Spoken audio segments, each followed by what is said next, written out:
प्रभु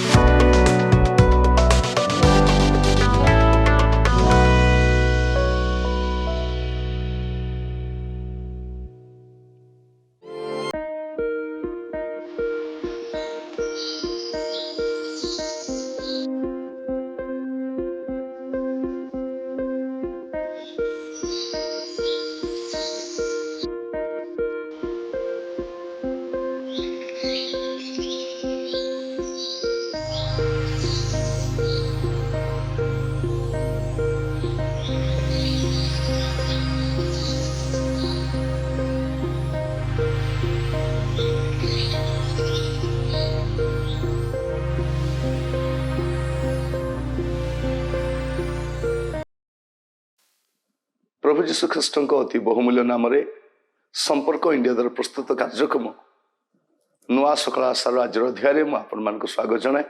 प्रभु आपण मान प्रत्येक को बाहुल्य रूपे आशीर्वाद करंतु। आज जो प्रसंग में प्रभु का वाक्य ध्यान करवा प्रसंगर शीर्षक हूँ दुईटी विरोधी वंश। दुईटी विरोधी वंश आदि पुस्तक ही दुईटी वंश मध्य विरोध आरंभ होगला। विरोध आरंभ होगला आउ से विरोधटा एबे पर्यंत चली आउ मंडली उठाई नि आजिबा पर्यंत ए विरोधटा चली रही थी, ए शत्रुता चली रही थी।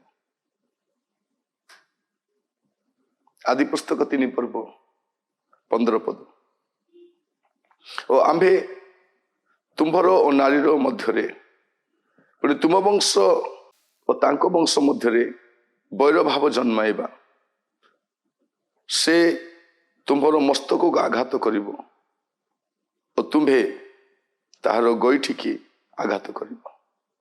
एटा मैं देखुछु जे परमेश्वर कहउछंती आंभे तुम्भर और नारीर मध्यरे तुम वंश और तांको वंश मध्यरे वैर भाव जन्माइबा। गोटे गंडगोल अशांति लागी रहिबो, विरोधाभास लागी रहिबो, शत्रुता लागी रहिबो।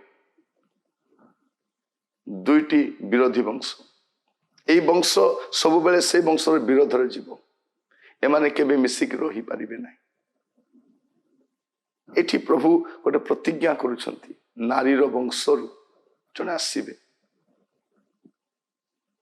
से एही वंश ए विरोधी वंशर मस्तक को चूर्ण करिवे। प्रभु जिते सृष्टि कले से समय आलोक अंधकार को अलगा कले, एटा केबे मिसिकी रहिबो नै। आलोक अलगा रहिबो, अंधकार रहिबो अलगा। विश्वासी अविश्वासी केबे मिसिकी रही परिबे नै। जति मिसाइबा पे चेष्टा करिवे आपण समस्या रे पड़िबे। मंडली और जगत केबे मिसिकी रही परिबो नै। मंडली अलगा, जगत अलगा। आप जदि मिसाइबा चेष्टा करिवे समस्या हो। आज मंडली को जागतिक मना नेता माने परिचालित करुथिबारु मंडली और जगत मध्य पार्थक्य आम अनुभव करि पारु नाहु। एठी आमे देखुछु गोटे कथा कौन ना नारीर वंश, से वंशर किए आसीबे? प्रभु जीशु ख्रीष्ट आसीबे। जा गालातिया 4 पर्व 4 पद लिखा जाउछि काल संपूर्ण हुंते से स्त्री जात होई जगत आसीबे। काल संपूर्ण हुंते समान समय रे प्रभु कौन कले? अपना पुत्र को प्रेरण कले। कौन करिवे?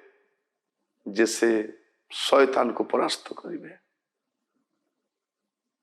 और से आरंभ रु ए वंश पछरे पड़ी। आप देखिए बाइबल रे गोटे परिवार को प्रभु बाछी छथि। आदम को परिवार प्रभु को कथा न मानिला पर प्रभु नोह को परिवार को बाछिले, अब्राहम को परिवार को बाछिले, जाकब को परिवार को बाछिले। परिवार परिवार परिवार गोटे वंश, गोटे ईश्वरीय वंश प्रभु चाहिए। प्रिय बंधु मु कहीं कथा कहूँ आपन को ए दुईटी वंश केबे मिसे नै, विरोधी वंश। ए दुईटा वंश पई दुईटा स्थान भी बनागला। एई वंशर लोक सेठी रहिबे नै, ସେଇ ବଂଶର ଲୋକ ଏଇଠି ରହିବେ ନାହିଁ। এই ଜଗତରେ ରହିବେ ଏକାଠି। ଅଶାନ୍ତି ଗଣ୍ଡଗୋଳ ଚାଲି ରହିଥିବ, ମତାନ୍ତର ଚାଲି ରହିଥିବ, ମନମାଳିନ୍ୟ ଚାଲି ରହିଥିବ, ଏସବୁ ଚାଲି ରହିଥିବ, କିନ୍ତୁ ସେଇ ରାଜ୍ୟରେ ଆଉ ନାହିଁ। ଗୋଟେ ବଂଶ ସବୁଦିନ ପାଇଁ ଅଗ୍ନିରେ ନିକ୍ଷିପ୍ତ ହବ, ଆଉ ଗୋଟେ ବଂଶ ଈଶ୍ୱରୀୟ ବଂଶ ପ୍ରଭୁଙ୍କ ରାଜ୍ୟରେ ଯିବ। ଦୁଇଟା ବଂଶ ପାଇଁ ଦୁଇଟା ରାସ୍ତା ମଧ୍ୟ ଅଛି। ଯେ ଯୋଉ ରାସ୍ତାରେ ଯାଇପାରିବ, ଯେମାନେ ଅସାର ରାସ୍ତାରେ ଯାଆନ୍ତି ଆଉ ଅଲଗା ବଂଶର ଲୋକମାନେ ସେମାନେ, ଆଉ ଯେଉଁମାନେ ସଂକୀର୍ଣ୍ଣ ରାସ୍ତା ଦେଇ ଯାଆନ୍ତି ଏମାନେ ଈଶ୍ୱରୀୟ ବଂଶର ଲୋକମାନେ। ଦୁଇଟା ସ୍ଥାନ ମଧ୍ୟ ପ୍ରସ୍ତୁତ ଅଛି। ମୁଁ କାହିଁକି ଏ କଥା ଆପଣଙ୍କୁ କହୁଛି, ବିରୋଧ ଲାଗି ରହିଥିବ।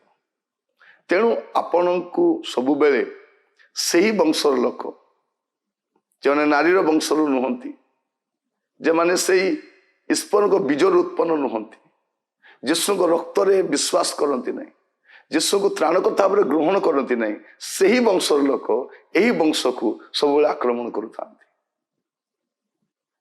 ଶୈତାନିକ ବଂଶର ଲୋକ ଈଶ୍ୱରୀୟ ବଂଶକୁ ସବୁବେଳେ ଆକ୍ରମଣ କରୁଥାନ୍ତି। ତାଙ୍କୁ କଷ୍ଟ ଲାଗେ, ଏମାନଙ୍କୁ ଦେଖିଲେ କଷ୍ଟ ଲାଗେ।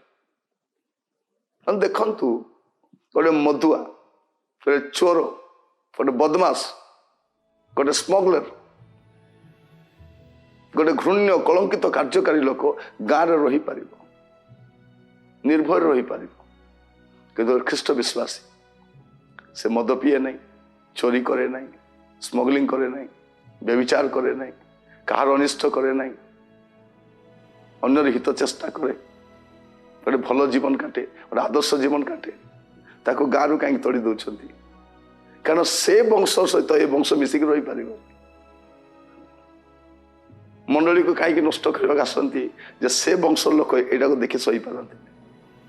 ସେ ବଂଶର ଯେ ପୁରୋଧା, ଯେ ପୂର୍ବ ପୁରୁଷର ଯେ ମୁଖ୍ୟ, ଯେ ସେ କହିବ ଇଏ ତୋର ଶତ୍ରୁ, ଇଏ ତୋର ଶତ୍ରୁ, ଆକୁ ବାଡ଼ା, ଆକୁ ଗୋଡ଼ା। এইটা তার କାର୍ଯ୍ୟ, এটা ବୁଝିବା ଦରକାର। ଏ ଦୁଇଟା ବିରୋଧୀ ବଂଶ। ଆମେ ମଧ୍ୟ ସେଇ ପ୍ରକାର ଥିଲୁ, ଯୀଶୁଙ୍କୁ ଗ୍ରହଣ କରିବା ଦ୍ୱାରା ଈଶ୍ୱରୀୟ ବଂଶ ହେଇପାରିଛୁ।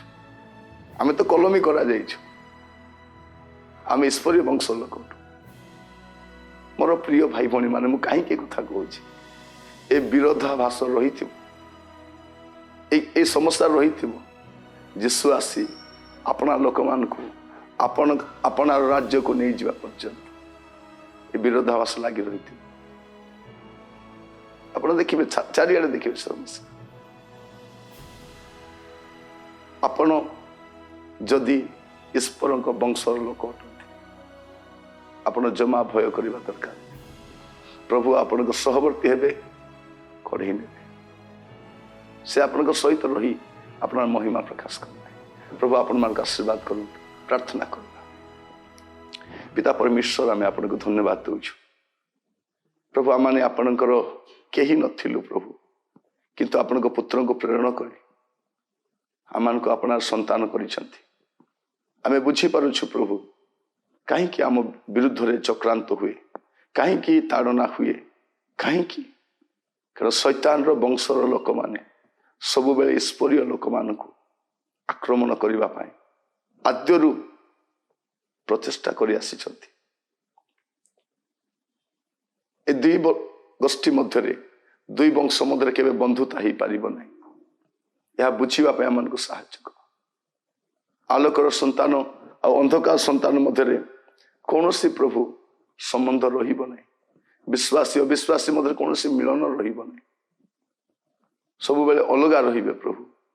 ଏହା ଜାଣି କଷ୍ଟ ସ୍ୱୀକାର କରିବା ପାଇଁ ସହବର୍ତ୍ତୀ ପରମେଶ୍ୱରକୁ ଦୟା କର। ପ୍ରତ୍ୟେକଙ୍କୁ ଆପଣ ହସ୍ତ ରଖି ପ୍ରାର୍ଥନା ମୋର ପ୍ରାଣର ପ୍ରିୟ ଯୀଶୁଙ୍କ ନାମରେ ମାଗିଲି, ଆମେନ୍। ପ୍ରଭୁ ଆପଣମାନଙ୍କୁ ପ୍ରତ୍ୟେକଙ୍କୁ ବାହୁଲ ରୂପେ ଆଶୀର୍ବାଦ କରନ୍ତୁ। ନମସ୍କାର।